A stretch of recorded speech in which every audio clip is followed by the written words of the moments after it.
The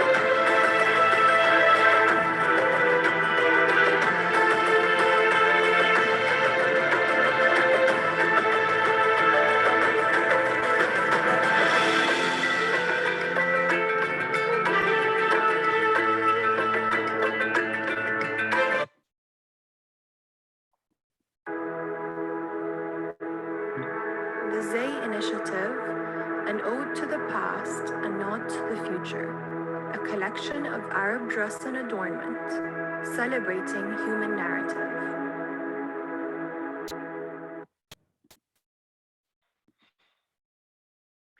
Welcome everyone to our second episode in Series 9 of Dialogues on the Art of Arab Fashion. Wow, our audience is really, truly global tonight. Hello, everyone. Russia, India, Bloomington, Indiana, Kentucky. You really are coming in from all over the place. Jerusalem, that's just the place that I can quickly see on my screen. Wonderful to have you all. And I'm so excited to be welcoming today's speaker. Feels like it's been quite a long time in the coming, what with COVID and everything else. But we are delighted to be back here tonight or this morning. Thank you all for getting up so early for those in some other parts of the world. For those of you who don't know me, I'm Emma Farmer, COO of the Zay, and lucky enough to be helping build this wonderful community. Please do always send me any suggestions you have for wonderful speakers.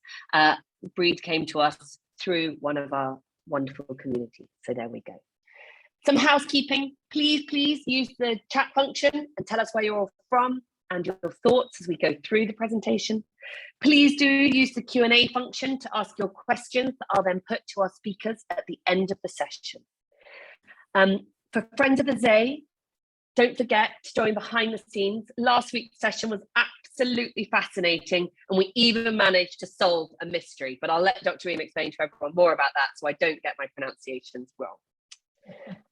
So that's quite enough from me. Allow me to introduce you to someone who's much more interesting, who I've just mentioned, Dr. Reem Mutwalli. Dr. Reem. Hello, everyone, and welcome to our world. A world in which we routinely converse with voices from the past and hope to address leaders from the future. As we all explore the story of dress and how to make sense of this combination of old and new.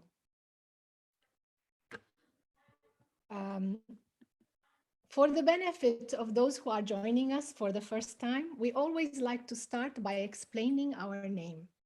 Our name emanates from the Arabic term Zay.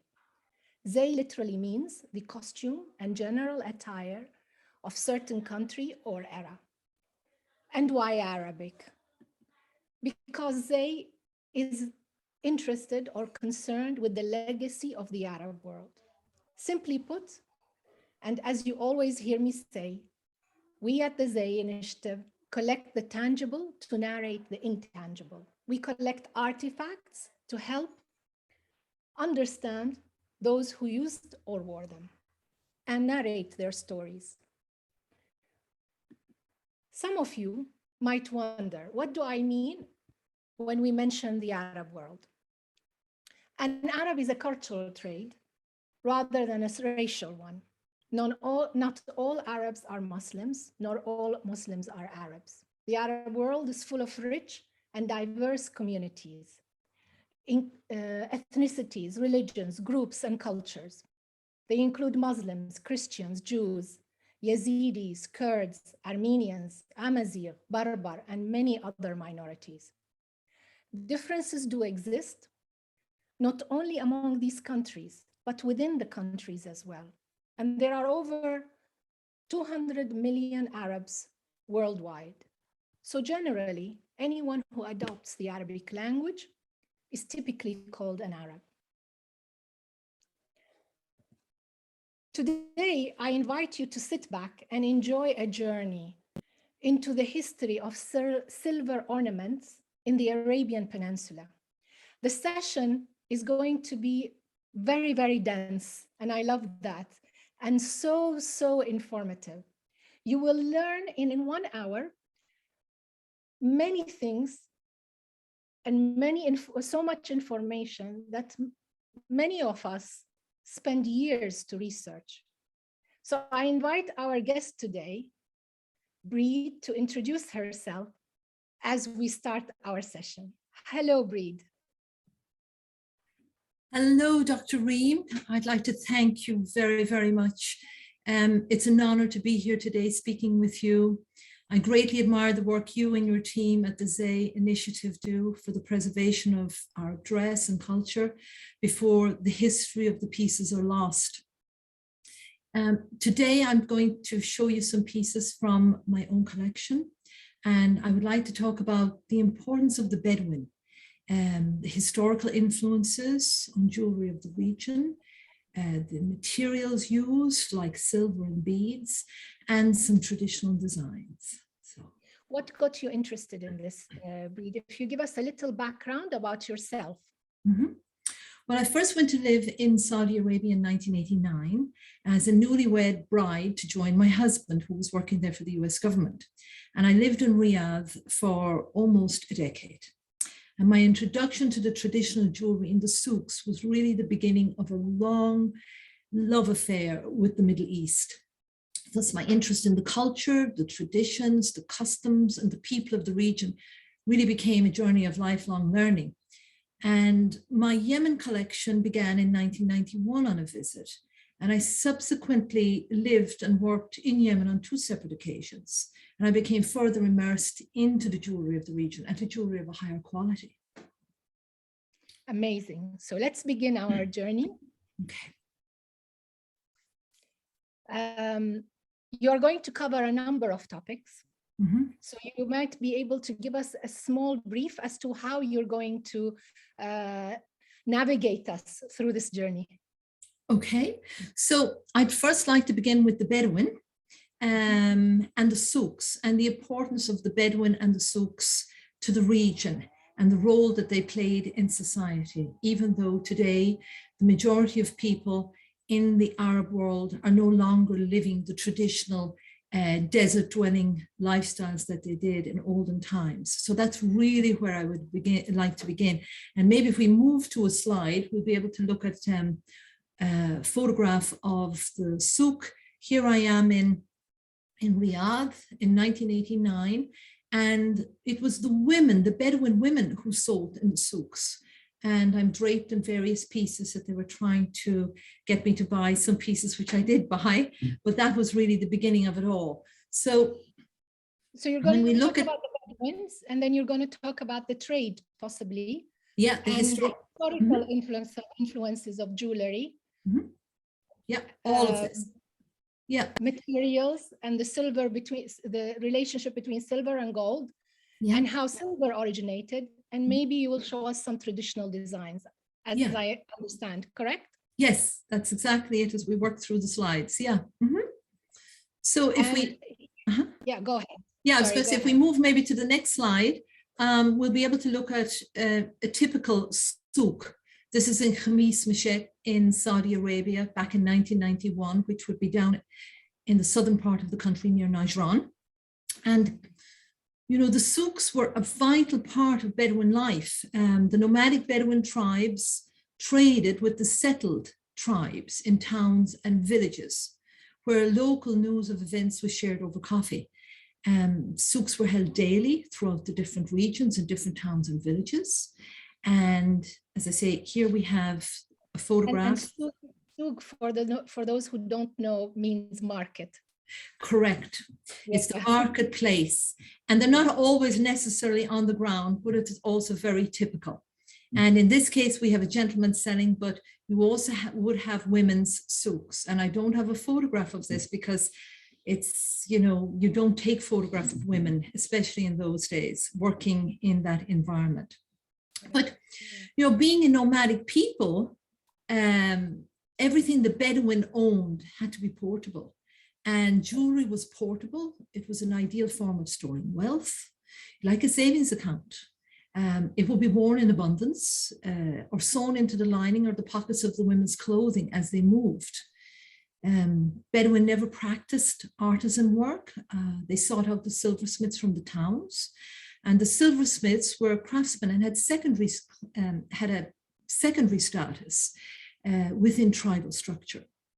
So in a large Bedouin tribe, you would have their own artisan class within that tribal structure that solely worked for them. Whereas smaller tribes would use craftsmen found in the local souks and in the marketplace. So you mean that the larger tribes would have their own craftsmen, even silversmiths, who would go, travel with them in their style of living? Correct. That is correct. That's very interesting. Yeah. Yeah, the big tribes. This is how it worked. And traditionally, of course, it was the Bedouin in the souks, the women who sold jewelry. They had their own souks, whether it was in Khamis, whether it was in Bareda, in Qasim, or anywhere in the Nejd, in Riyadh, they had their own souks. And often they sold alongside the men. And they would be selling henna and bukhor, baskets and Bedouin jewelry. In recent years, of course, Bedouin women have come to prefer the mass-produced gold jewelry over silver. Jewelry was also never handed down within families or reused. You know, when a woman died, it was sold in the marketplace and melted down or purchased by others in the souks, like the expatriates that would purchase pieces. And that's how people collected. Also, we have to remember that today the provision for a dowry, you know, in marriage is still intact centuries later throughout the Arabian Peninsula. And a dowry is provided by the groom's family to the bride's family to secure her future financially. So jewelry was her security in the event of divorce. It was hers and hers alone. And it is still hers today. So that's kind of very, very important in terms of Bedouin society. But today it's more like gems and diamonds and rubies and all of that with the oil wealth rather than the silver that used to be used. And I think it went in transition from the silver to the silver that was plated in gold to the gold that was made like the silver in style of the silver. And then as we opened up to the Western civilization and we started everybody started to wear more Western style of jewelry, which included gems and diamonds and so on and so forth. And now you rarely see these traditional pieces, except in the UAE, they still include as part of the dowry a complete set, head to toe, of all these silver examples that you will be showing us today, but in the gold version of it. Yes, yeah. And, you know, I find that very sad, but I understand its progress, its taste, its development. And these pieces now are no longer made by hand. They're made and produced on a mass level in India for that market. And it's a very lucrative market. But it still all began with the old silver. And here we have this map, which you will tell us about it, and you will explain to us the ancient trade routes related to the subject. Yeah, well, you know, we may think of the Arabian Peninsula as an isolated region, but it sits in the middle of a complex ancient network of trade routes by land and sea. And this map shows the Arabian Peninsula, Al Jazeera, island of the Arabs, as it existed before the creation of the modern countries we know today. So some of the oldest rock art in the peninsula is found in Saudi Arabia and dates to over 7,000 years old. And the figure of the woman you see in the lower left of the screen is part of a petroglyph scene found at Bir Himma. Now, Bir Himma is a UNESCO designated site and is 200 kilometers north of Najran in today's Saudi Arabia. And the woman here is wearing a large necklace. So clearly, jewelry has been part of the life on the peninsula for a very long time. Also, for thousands of years, we had the camel caravans and the Arabian dhows, the sailing ships that traveled these routes. Southern Arabia was known to the Romans as Arabia Felix or Happy Arabia, and it was the source of frankincense and myrrh, the highly prized resins of the ancient world. Trade in spices, silks, and gold from the Sabaean kingdom of the Queen of Sheba flowed along these routes, as did ivory, salt, copper, and precious stones. And with the Marab Dam, which was in southern Arabia, it supported a sophisticated irrigation system. And its collapse in the 6th century AD led to the migration of Bedouin north across the peninsula towards the Fertile Crescent in search of greener pastures. So with all this coming and going, you know, it's not surprising to find influences from foreign lands cropping up in the ethnic jewelry of the Arabian Peninsula and vice versa. So African, Egyptian, Roman, Byzantine, Persian and Oriental influences can often be seen, you know, in the jewelry of the area. What about the Indian influence? Because a lot of people seem to think that most of the jewelry in this area is mainly Indian influence. Is it so, or is it just something that is more recent? I would say it's more recent. There's some influence, but not on the level that you might think.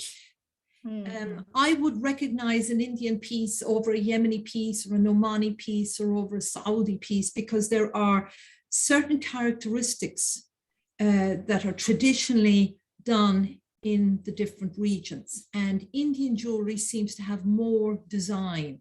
You would find, for example, in the eastern province, in some areas of Saudi Arabia, or like in the United Arab Emirates, you would see that influence in some of the jewelry from India, but not so much in southern Arabia and not within the Bedouin communities, no. This is very fascinating. And we talked about this and we included this image because people don't see the connection clearly, but when you have the image, then you can see the Crusaders and their influences, and maybe you can take us through that. Sure. Well, these were indeed some of the early on influences in jewelry, and both of these pieces actually I bought in Saudi Arabia, in the Najd. And the chain mail worn by the Crusaders is said to have been the inspiration for the large meshed collars and pectoral designs common in Bedouin jewelry. And also there's a type of twisted bracelet, wire bracelet that we can see here, and it's commonly found on the Arabian Peninsula.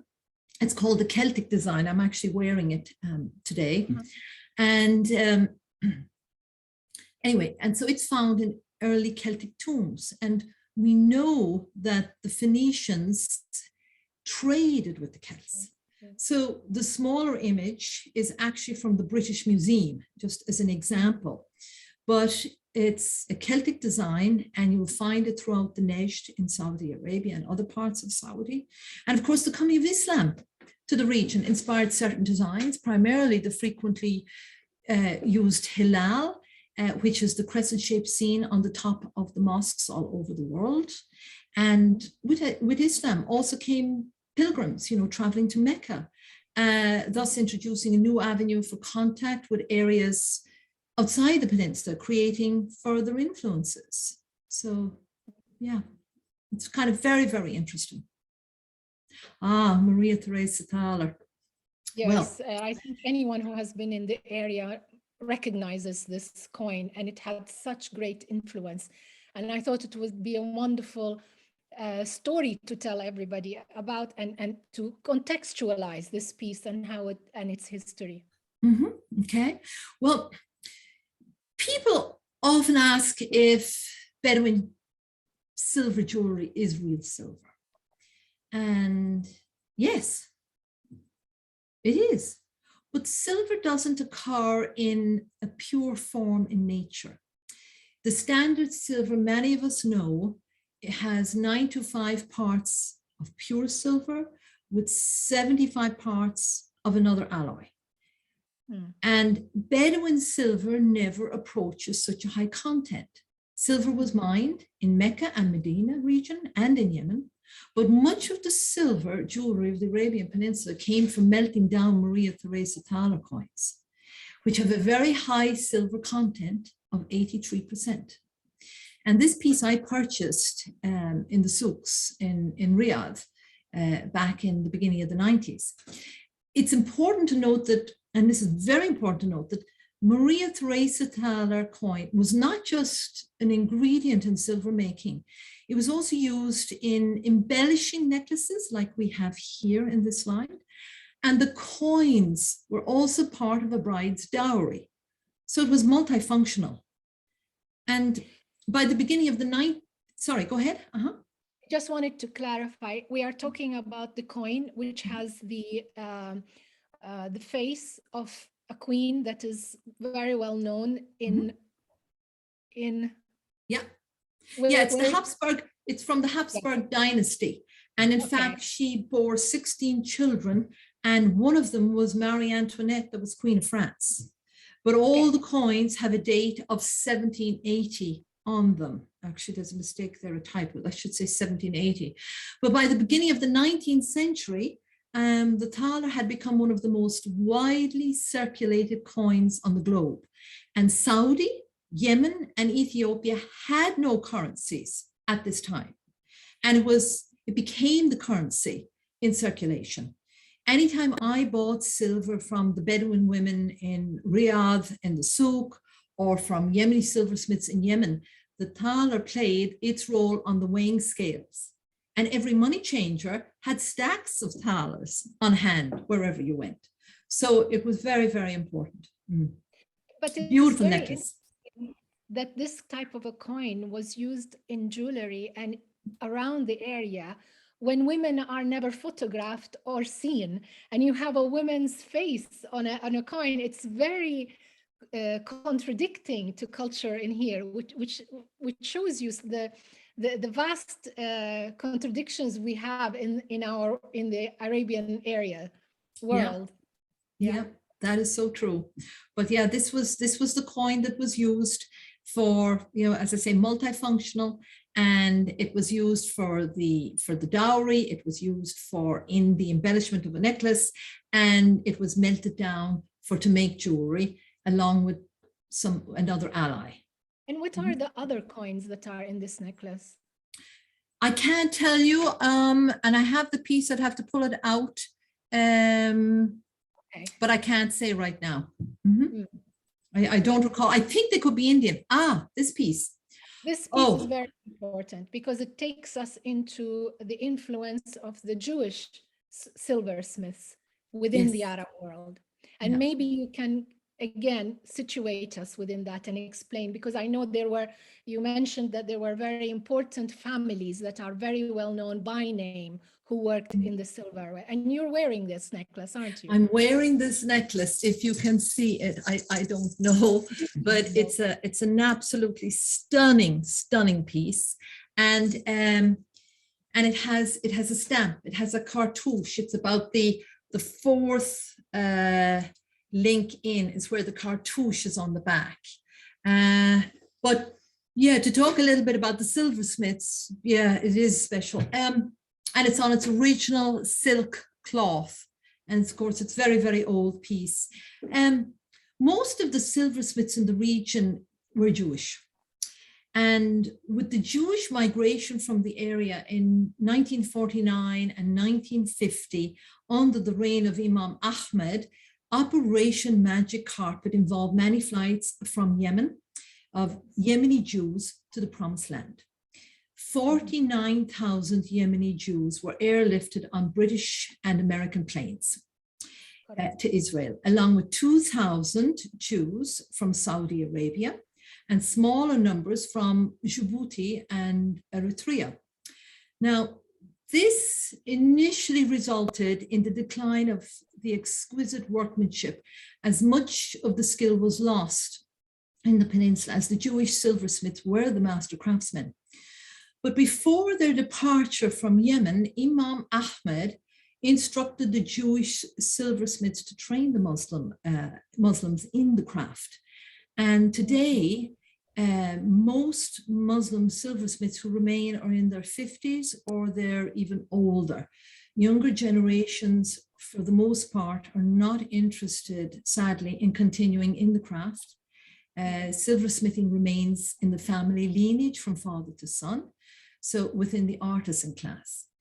And as I mentioned, you know, the cartouche here, silversmiths did not have the ability, or the capability, I should say, of having their silver hallmarked, but usually had a cartouche, a stamp that identified, which you can see here in the inset, that identified who was the craftsman. And this is apparent in their workmanship. And the three major Jewish families for exquisite workmanship would have been Balsani, Berhi, and Mansouri. And for those who are interested, I'd highly recommend picking up a copy of Marjorie Ransom's book. She is the authority, Silver Treasures from the Land of Sheba.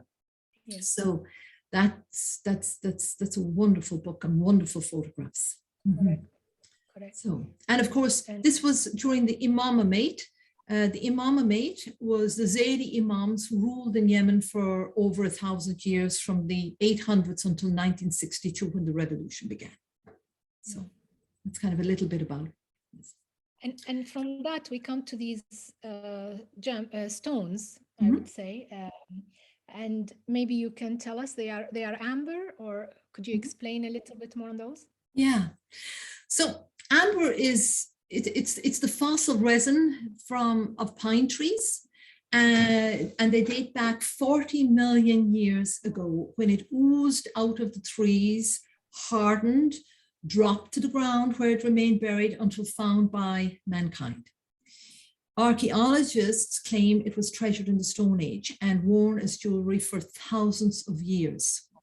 And this is the opaque form of amber, and is found throughout North Africa, Ethiopia, and Somalia, along with the Arabian Peninsula, and is worn in necklaces. Often a single piece of amber is used as a key ring by men in the region, which I'm sure you're very familiar with. And this piece on the left is Hadrami amber, and it's the most prized of all. And this beautiful old piece is over 500 years old. The piece, why is it so prized? It's the color that's really loved and treasured, because it's hard to find this old type of amber anymore. You know, most of this is gone from the marketplace. And also there are other varieties of resins like copal, which is not the true original amber. It's a different resin. So yeah. There are ways that one can telltale which one is which. I mean, can you tell, or be an expert? Yes, no, there are ways you can tell. For example, the rubbing of amber with your finger, and you will kind of get an aromatic scent. Also, if you take a lighter or a needle, a hot needle, and you touch it, if it was plastic, it would immediately melt. And you would know if it wasn't the real thing. So there are techniques. Also, there's amber sink or float. There's a variety of techniques. Yeah. The piece then, oh, sorry, I was just going to say about the piece on the right, which is red amber. And it's often called tamar amber because it resembles the color of dates. You know, tamar meaning dates, the edible fruit in Arabic. And it is coveted also, and is found in the region of Usab, in the Mar Governorate. And it's also rare, this particular deep color. But most people, I think, would be familiar with the Baltic amber, which is transparent, which was called the gold of the north by the Romans. And it wasn't discovered until 1000 BC by the Phoenicians. So, yeah. So that's kind of it in the amber. This is just another example of an amber piece, and it's beautiful Bausani silver, which is wrapped around the tamar amber, and you have wonderful balls which are from Osab. So that's this particular piece. So, which takes us to another material that is very much used in the area together with silver. Coral, yeah. Well, the coral, coral, of course, is known as marjan in Arabic, and this is a beautiful old piece. And coral was, you know, the principal building material used in many coastal towns, where it was used in conjunction with white lime plaster. It's also known as gyps.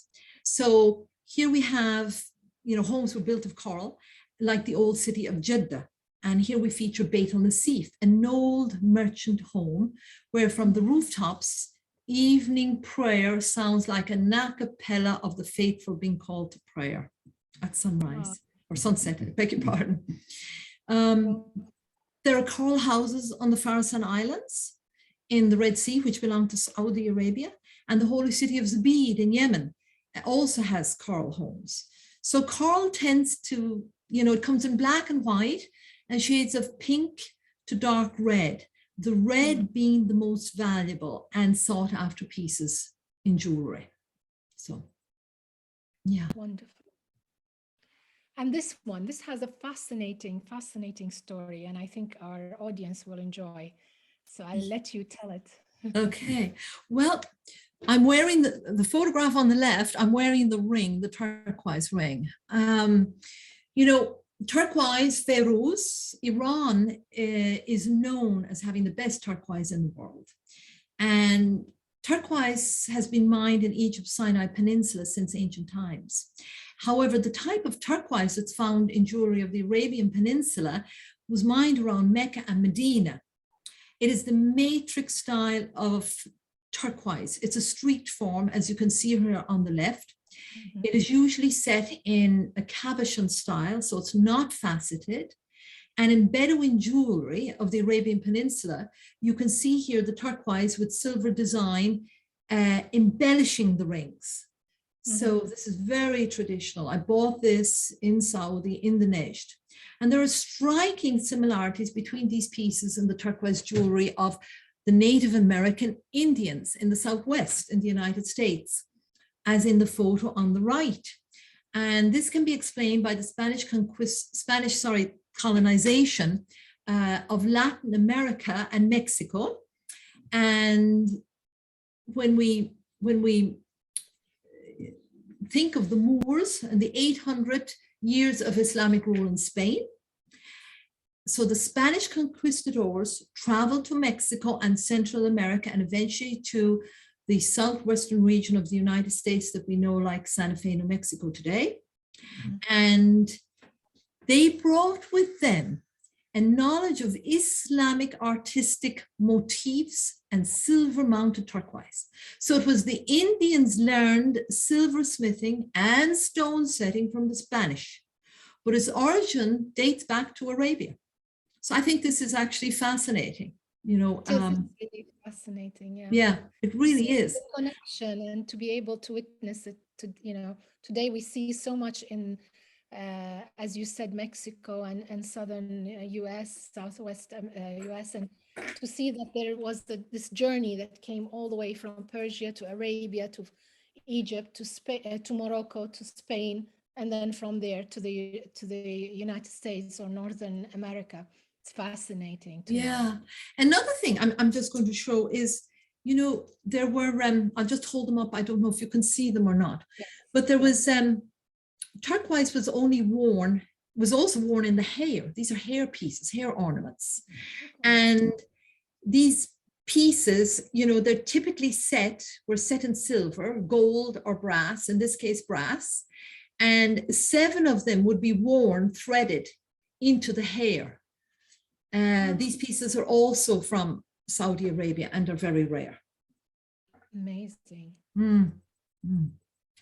Another beautiful piece, it's a Awami Jewish piece, and you've got the little turquoise beads interspersed with silver, and the large flat silver pieces have a filigree design. So, and it's from Al Mahwit, it's 100 years old. What is this? Ah, now this is special. We have black coral on top, and we have agate on the bottom. So marjan aswad on top. And the black coral is usually fashioned into a simple strand, into a simple necklace strand. But black coral is also found in men's prayer beads, the misbah, where they're usually inlaid with silver. But like pearl diving in the Gulf and coral diving in the Red Sea, once oil began to flow in the 50s, workers went in search of a more lucrative and easier trade. So thus these industries began to die out, unfortunately. Now, agate in the lower photograph, it comes in many varieties of color.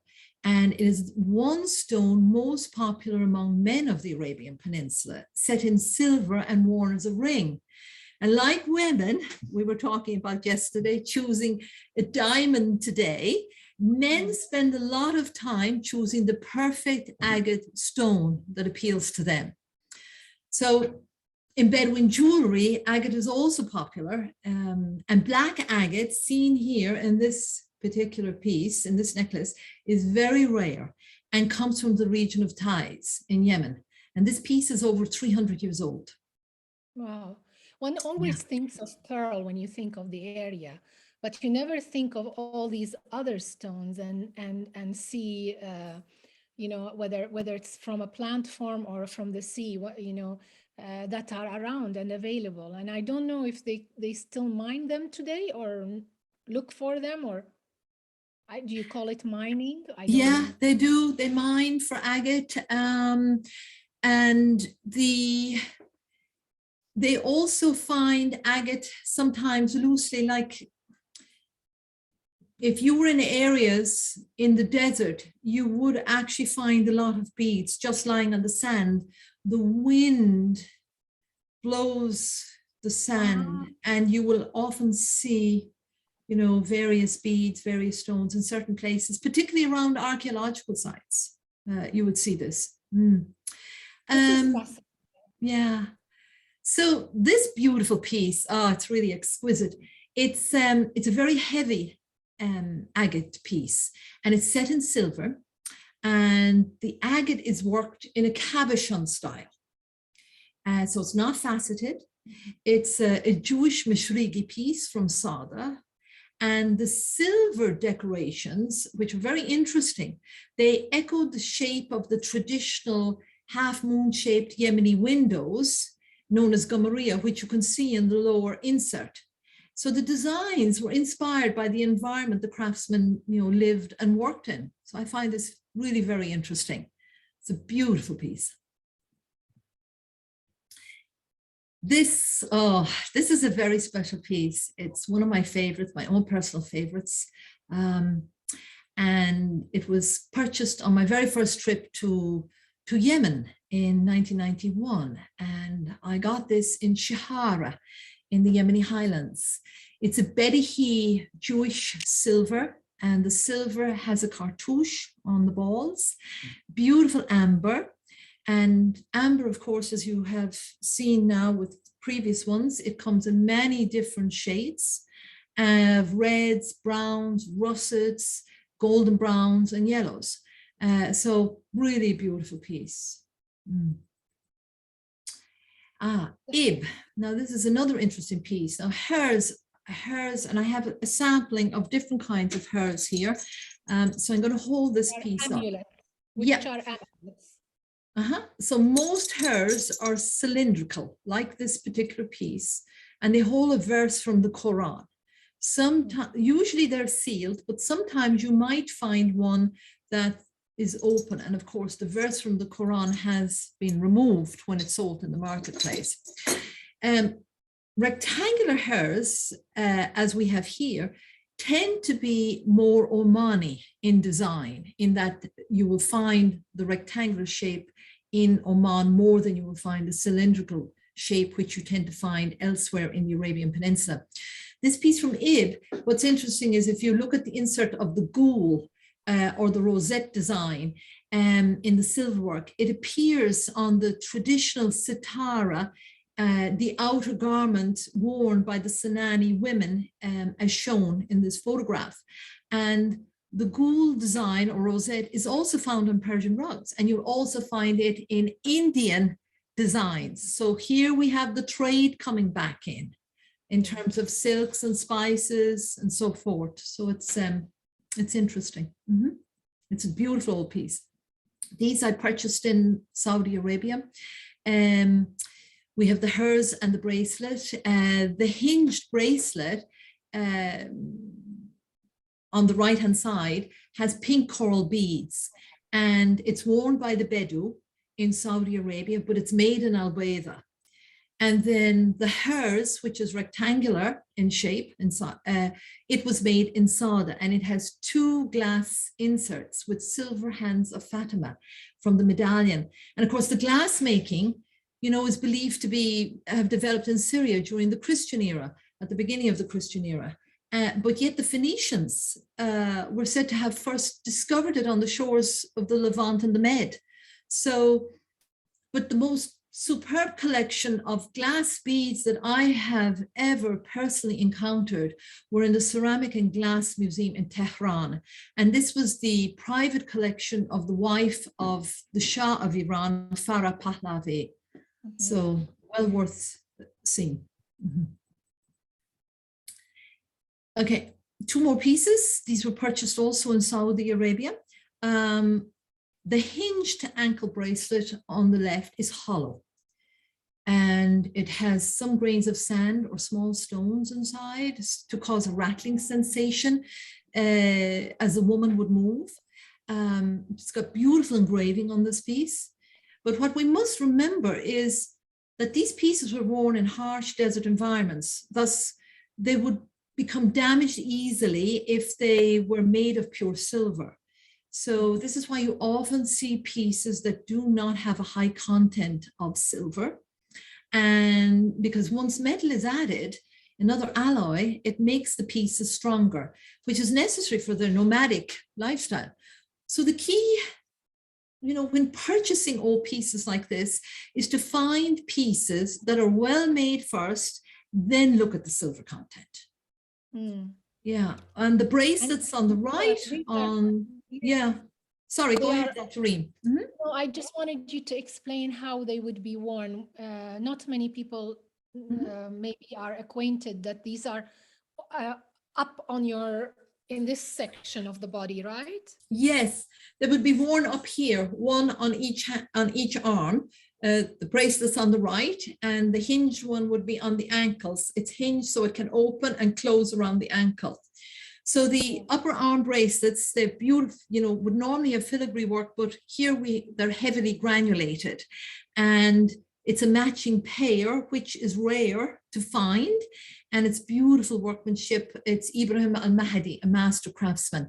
But as I say, I got these in Saudi, but Hadid is where the craftsman comes from. And you said after the Jewish craftsmen left, you no longer have cartouches or names or stamps on any of the silver, correct? So that is correct. The post and pre and post production of that era, right? That is correct. That is indeed correct. Yeah. This is another beautiful piece. It's from Jebel Rema, and you've got a bracelet and a ring. Both have coral. The ring, it comes from the Hadramaut, and it's about 70 years old. It's actually very beautiful silver, both of these pieces. But the bracelet itself, which comes from Jebel Rema, has an inscription, which is Ya Hafid, Ya Hafid, which means, O protector, O savior. And I've never seen a piece like this before. It's special. But I noticed notice that most of the production of silver is really Yemeni that infiltrated into the Arabian Peninsula, which is now called Saudi Arabia. So the bulk of the production or the silversmiths works are from the southern part, more of the Yemen region than the northern areas closer to Syria or Iraq and so on. That is correct. They were the silversmiths and they were the craftsmen. They moved freely across the peninsula. They worked for the tribal classes, or they set up around souks where the smaller tribes could access them, and they made the craft. Yeah, that is correct. Mm-hmm. And we'll go quickly over Sorry? We'll go quickly over this one. So this is just a beautiful Hadrami piece, and it's very, very unusual. I've never seen another piece like it before. I call it my cowbell piece because it rattles so much. What's interesting about it is the chain link, linking the pieces together, I believe, are the work of the women of Sah in the Hadramaut, who were the only women working in silversmithing, making chain work. And it's a very rare old piece. Yeah. Another piece, this is Maria. This is interesting. This is a Arifi work. And he was a silversmithing family who worked in northern Yemen, and he also worked in Saudi Arabia's western coastal towns of Najran and Jeddah and Mecca. And because they were from the Osab region, the Arifi silversmiths were nicknamed Osabi. So very, very special. So they, again, it just goes to show you. And this is another Osabi piece.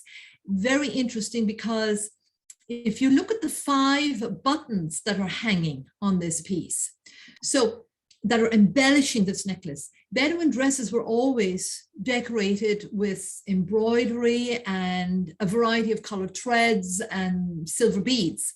So, but before the advent of plastic buttons, you know, fasteners had to be fashioned from something. So it was either wood or it was silver. So here we see an unexpected benefit of this. It's a form of sustainability and reusing old pieces. You know, I love this for this. You know, you've got the embossing, the granulation, and the buttons. Haban. Well, this is a very traditional Bedouin piece made in Haban, worn in Marib and in Saudi Arabia. And the triangular medallion has a central carnelian stone with pink and red glass beads that are featured. They're not coral, those pink beads and the little red glass bead. And carnelian is a type of quartz. It's found in southern Arabia, for which Yemen is famous. And it is a brownish red, semi-transparent stone used interchangeably with garnet or red glass. And carnelian was mined on the Sinai Peninsula by the ancients. So we can see here the triangles and the diamonds that are featured or cut out of sheet metal and then are used in the relief decoration. What's interesting about this is, you know, you can see that this piece is not high silver content. It is around 70%, because copper, tin, or zinc were the base metals that were added to make the alloys used in Bedouin jewelry. I had a question here. Yeah. We spoke about the idea, the shape, which is the triangular shape. And am I correct, when we discussed it, you said that it's a telltale sign that it is from Yemen if it has this triangular shape? Correct. When you see the diamonds, that is typically Yemeni. Yeah, it's from Yemen. That is correct. Yeah. So here we have from Shishr al-Mahra, and it's the work of Obaid al-Amri. Now, both of these pieces are his work. What's interesting is, and I'm not sure if this really is clear in the bottom right, but the one on the left is silver, and in the one on the right then is what they call a gold wash. Now, I'm no expert on dipping or plating or whatever, silver or gold, but the idea would be that you would you'd have many pieces, and they would have a thin layer of gold on them. So it's unlike gold plating. It kind of just leaves a very thin layer. I think it's like a dipping form, but somebody else who's an expert in this could explain. And the more dipping, like in the bucket, the more gold that clings on. And that's because somebody can't afford gold, but it's a way of making it look like it's gold. So, but beautiful pieces these are.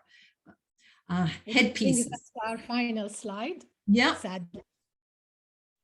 Well, we have 2 face masks, and there are many names for face coverings, including the niqab, the lisma, the hijab, or kinna.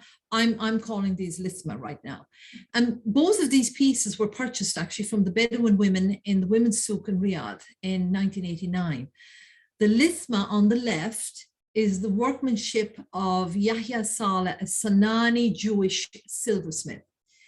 The pieces, if you look, hanging down on the sides over the years are called mashakar.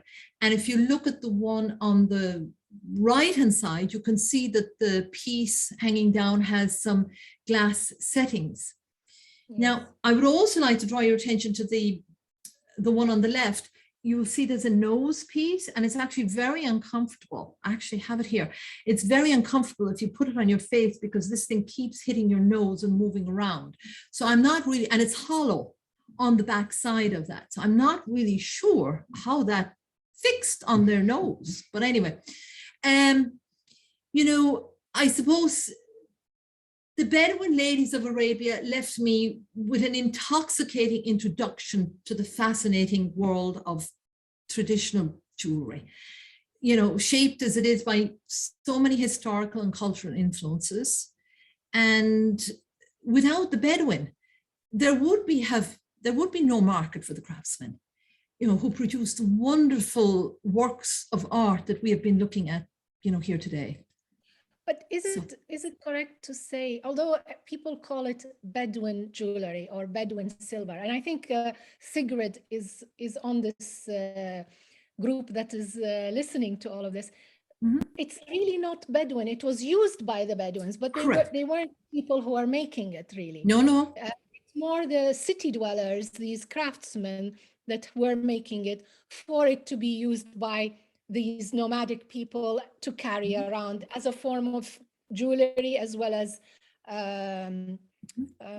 carrying their wealth along with them.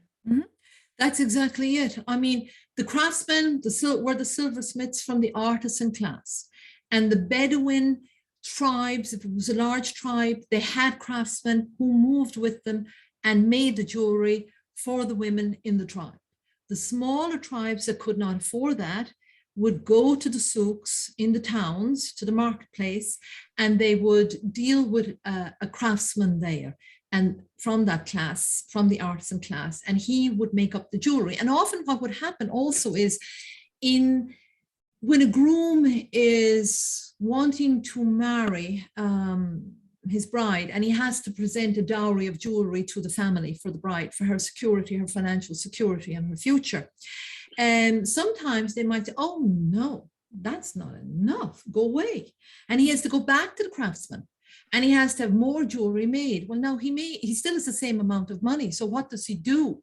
So he has to, the craftsman melts all the jewelry down, then adds more metal, whether it's zinc or copper or whatever, or lead, adds this to the jewelry and makes more pieces. So you get that little bit further away from that 83% silver, and then you get into like silver that's 70%, and sometimes silver that's not silver, that's really 50%. There's more lead in it than there is, we'll say, Maria Theresa Thaler coins or whatever.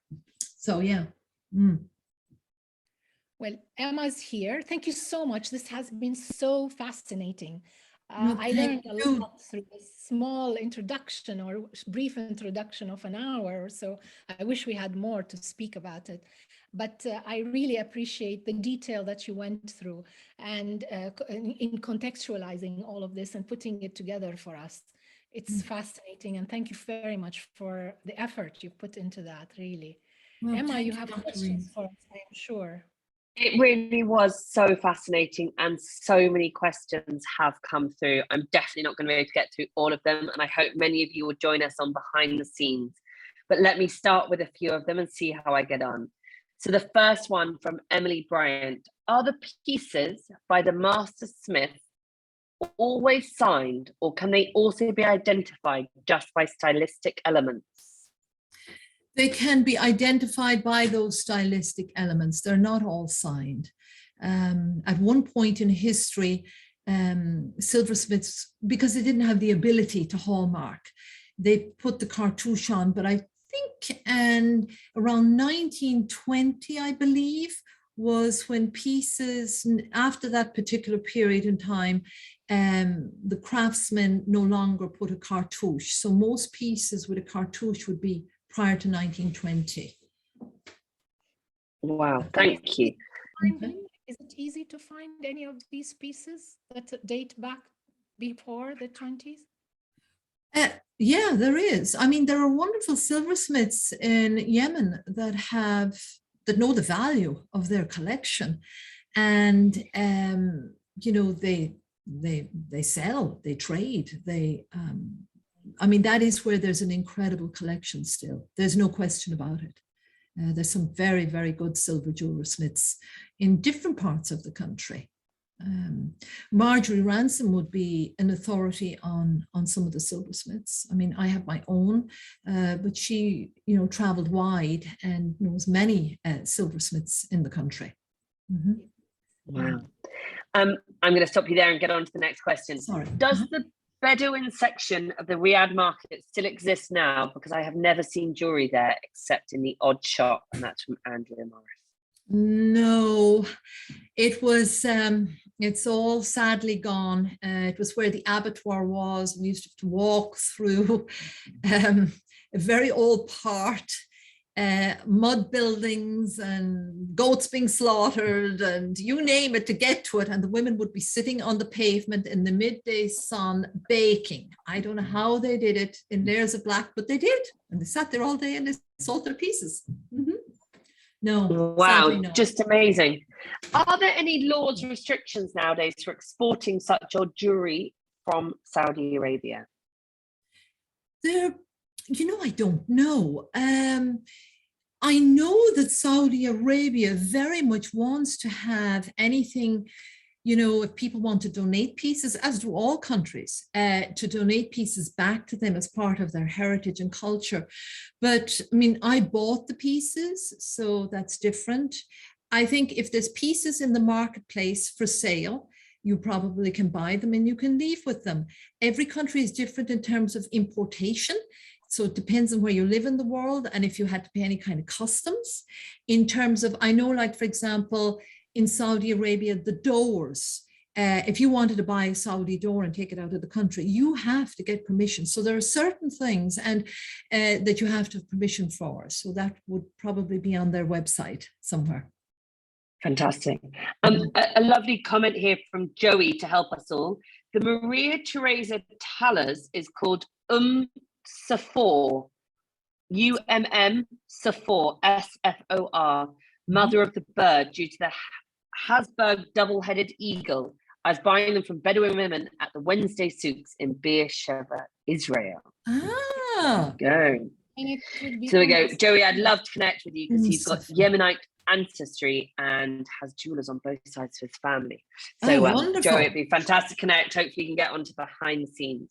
Another question from Joey: are the pieces on the hearse not Canalian? I have bought many Canalian pieces with Arabic inscriptions. Yeah, no, the ones with the two red, they're glass, most definitely.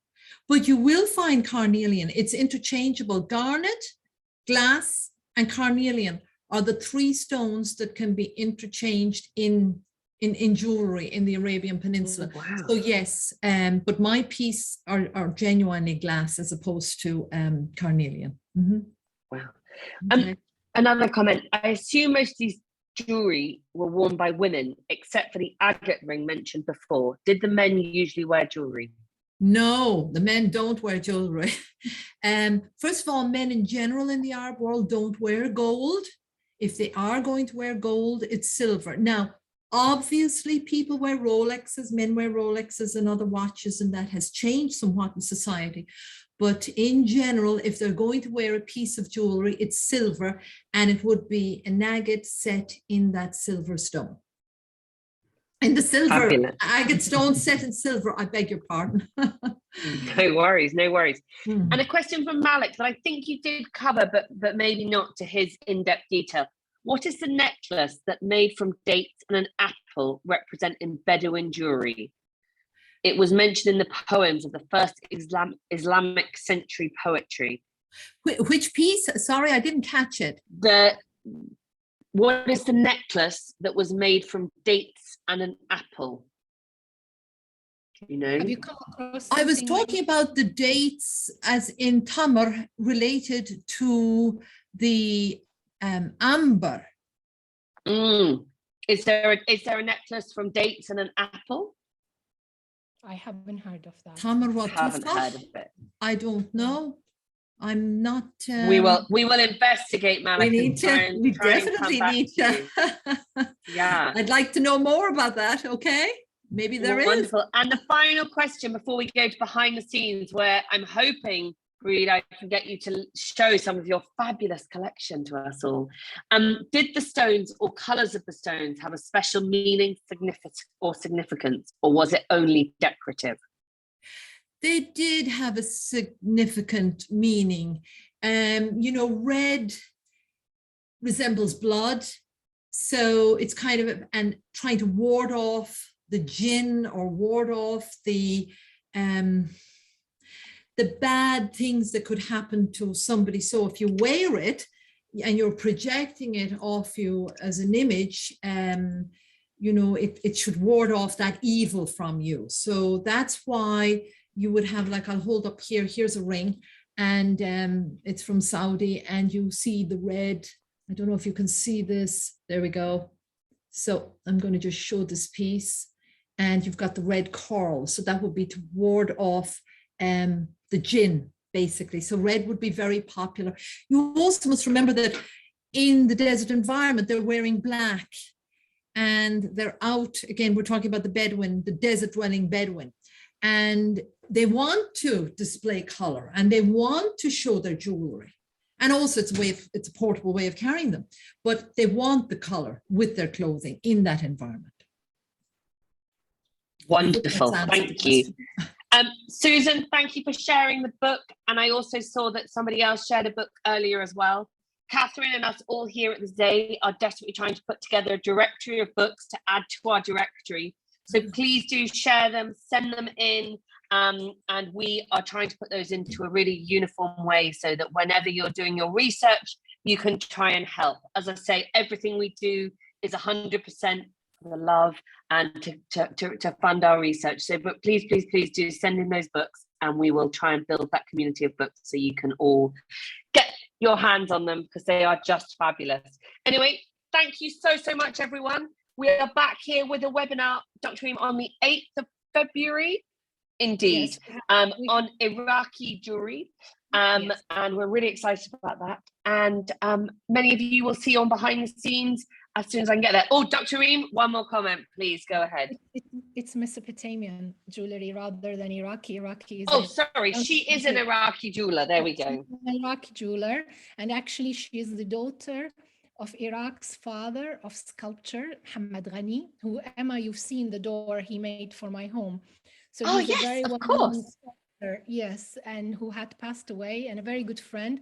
This is his daughter who is carrying the torch, but in a different format. She's sculpting jewelry, and we will talk to her, and she will introduce us to briefly the history of jewelry within the Mesopotamian culture and eventually into Iraq. So I hope you will all join us and invite your friends to join. Fabulous. Details of how to sign up for that will come out on the email tomorrow with the recording of this webinar, where you can all go back and review it and everything else. So thank you, everyone. Good night, or have a great day wherever you are in the world. Thank you, Brid. That was Thank you, Emma. Fabulous. Thank you, everybody. Thank you. Okay. Thank you. Bye-bye. Bye. Bye.